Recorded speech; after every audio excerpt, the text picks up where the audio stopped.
Maverick traders, welcome out to your market roundup November 4th. Corey here with you, and we are getting ready for news events this week. Presidential elections, Fed meeting, lot to get to.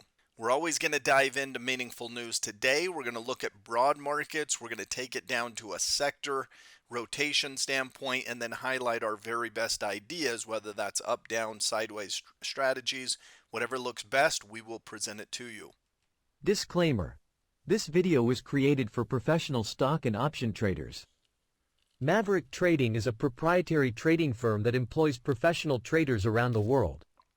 Our traders trade firm capital and keep 70 to 80% of profits they generate. All trades and analysis in this video are for professional traders only. If you are interested in becoming a professional trader for Maverick, click the apply button in the video description. Let's break down what happened today.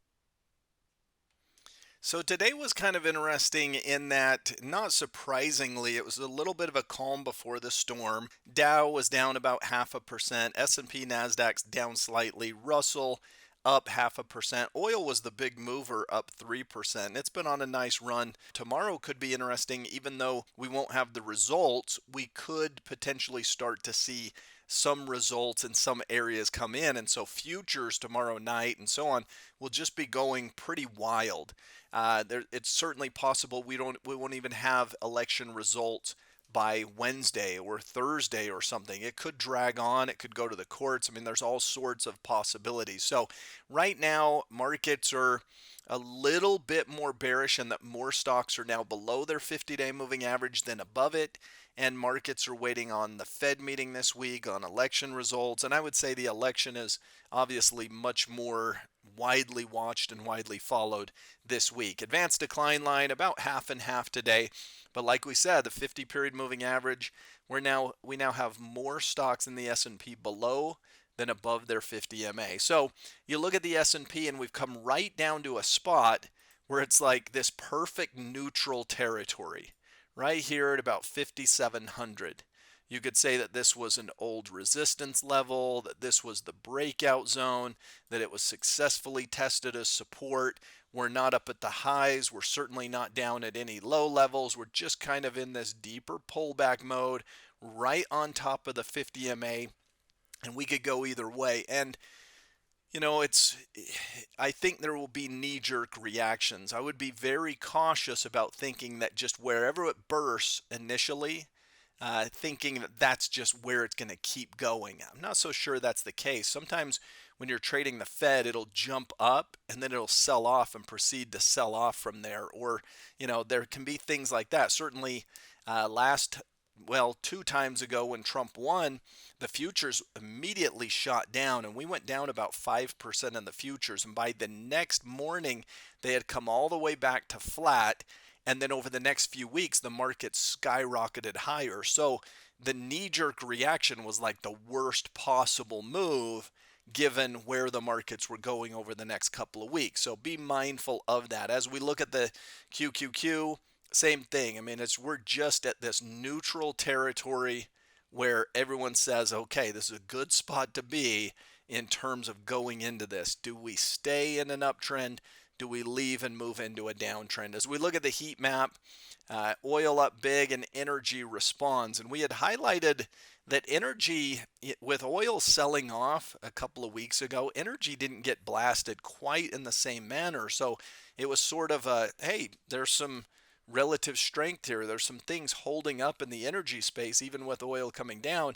And then when oil bounced back, well, these energy stocks really rocketing higher. So there's at least a stability in some of those names where they're relatively strong compared to the commodity. Berkshire Hathaway was down big. They were in the news over the weekend reporting earnings, continuing to slash stocks. Sold down their Apple stake, halted their own share buybacks, and so forth. Some things that really make you think that Warren Buffett is pessimistic, let's say, on stocks in the longer term. So, weekly outlook, we had it a little bit more negative outlook.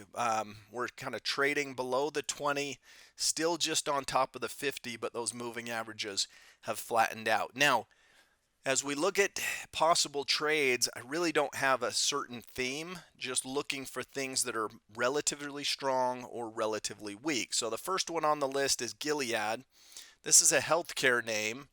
Trading well. Now, this has the potential to be a little bit of a false move, but I'm going to give it the benefit of the doubt and say if it can sustain here for another day or two, this looks like another breakout. And typically, when you get into these low 90s, you head towards 100. It becomes this big round number, and you head up towards that zone. So I don't know if Gilead's on the way there immediately, but that seems like the general trajectory is moving up into the 90s and possibly even to 100 in the coming months. Dow Chemical on the bearish side.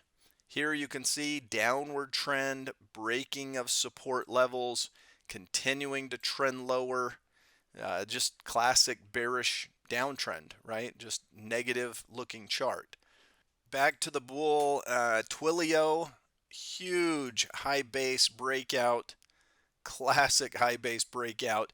And again, we're just moving up, I think, into those 90s, higher from there. So is this already extended? Yeah, maybe, but usually when there's this type of breakout, you want to buy any little pockets of weakness and continue to trade that thing to the upside.